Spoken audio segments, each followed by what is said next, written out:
அரசியலமைப்பு சட்டத்தின்படி இந்தியாவில் உள்ள அனைத்து மாநிலங்களிலும் முதலமைச்சரை தலைவராக கொண்ட அமைச்சரவை கட்டாயம் இருக்க வேண்டும். அதுவும் 164வது பிரிவின்படி ஆளுநரால் முதலமைச்சர் பதவியில் அமர்த்தப்படுகிறார். மற்ற அமைச்சர்கள் முதலமைச்சரின் பரிந்துரையின்படி ஆளுநரால் பதவியில் அமர்த்தப்படுகின்றனர். இதில் முக்கியமான செய்தி என்னவென்றால், ஆளுநரால் முதலமைச்சர் பதவியில் அமர்த்தப்படுகிறாரே தவிர நியமிக்கப்படவில்லை. ஆளுநரால் நியமிக்கப்படுபவராக முதலமைச்சர் இருந்தால் அதற்கான தகுதி வரையறைகளை ஆளுநரை தீர்மானித்துக் கொள்ளலாம். ஆனால் முதலமைச்சராக அமரும் நபரின் தகுதி வரையறைகளை ஆளுநர் தீர்மானித்துக் கொள்ள முடியாது. காரணம், அவர் இந்திய அரசியலமைப்பின்படி மக்களால் தேர்ந்தெடுக்கப்பட்டவர் என்பதே ஜனநாயகத்தின் உண்மை. முதலமைச்சரும் மற்ற அமைச்சர்களும் ஆளுநர் விருப்பம் உள்ளவரை பதவியில் இருப்பவர்கள். அதாவது 5 ஆண்டுகளுக்கு ஒருமுறை சட்டமன்ற தேர்தல் நடத்தப்பட்டாலும் பிளஷர் ஆஃப் தி கவர்னர் எனப்படும் ஆளுநர் விரும்பும் வரைதான் அமைச்சரவை பதவியை ஆற்ற முடியும். ஆளுநர் விழையும் வரை என்பதன் காரணமாக ஆளுநர் தனது உளத்தேர்வின்படி தன்னிச்சையாக செயல்பட மாட்டார், செயல்படவும் கூடாது. அதேபோல் அரசியலமைப்பு சட்டப்பிரிவு 165 கீழ் அமைச்சரவை என்பது அந்தந்த மாநில சட்டமன்ற பேரவைக்கு கூட்டு பொறுப்புடையதாக இருக்க வேண்டும் என்று வரையறைக்கப்பட்டுள்ளது. அதாவது முதலமைச்சரை தலைவராக கொண்ட அமைச்சரவை சட்டப்பேரவைக்கு மட்டும் பொறுப்புடையதாக இருக்க வேண்டும்.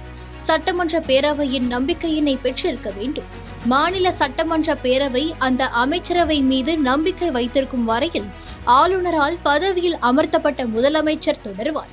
அதாவது சட்டமன்றத்திற்குள் பெரும்பான்மையை ஒரு கட்சியும் முதலமைச்சராக தேர்வு செய்யப்பட்ட அதன் தலைவரும் நிரூபித்து நம்பிக்கை பெற்றிருக்க வேண்டும். எனவே இந்திய அரசியல் அமைப்பின்படி சட்டமன்ற பேரவைதான் முதலமைச்சர் மற்றும் மற்ற அமைச்சர்களை தேர்வு செய்கிறது. 118 உறுப்பினர்கள் பெரும்பான்மையை நிரூபிக்க வேண்டிய இடமும் பேரவைதானே தவிர ஆளுநர் மாளிகை இல்லை என்று அரசியலமைப்பும் நீதிமன்றமும் தெளிவுபட தெரிவித்துள்ளது. அதற்கு வரலாற்று உதாரணமாக அமைந்ததுதான் எஸ்.ஆர். பொம்மை தொடர்ந்த வழக்கின் தீர்ப்பு.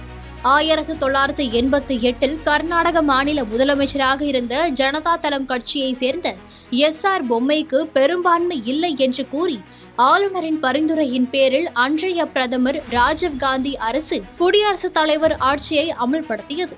தனக்கு பெரும்பான்மை இருப்பதை சட்டசபையில் நிரூபிக்க பொம்மை வாய்ப்பு கேட்டார். ஆனால் அவருக்கு வாய்ப்பு வழங்கப்படாமல் ஆட்சி கலைக்கப்பட்டது.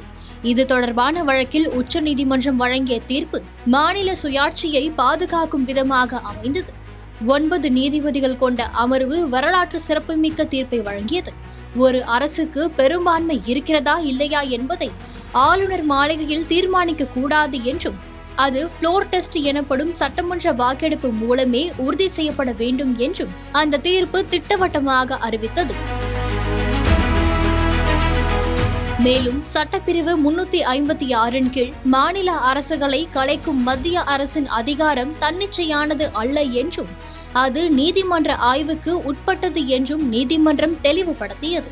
எனவே யாருக்கும் அறுதி பெரும்பான்மை கிடைக்காமல் இருக்கும் சூழலில் தனிப்பெரும் கட்சியை ஆட்சி அமைக்க அழைக்க வேண்டும். அந்த கட்சி பெரும்பான்மையை நிரூபிக்க கால அவகாசம் வழங்க வேண்டும் என்பதை பொம்மை வழக்கில் இருப்பதாக அரசியல் நிபுணர்கள் தெரிவிக்கின்றனர்.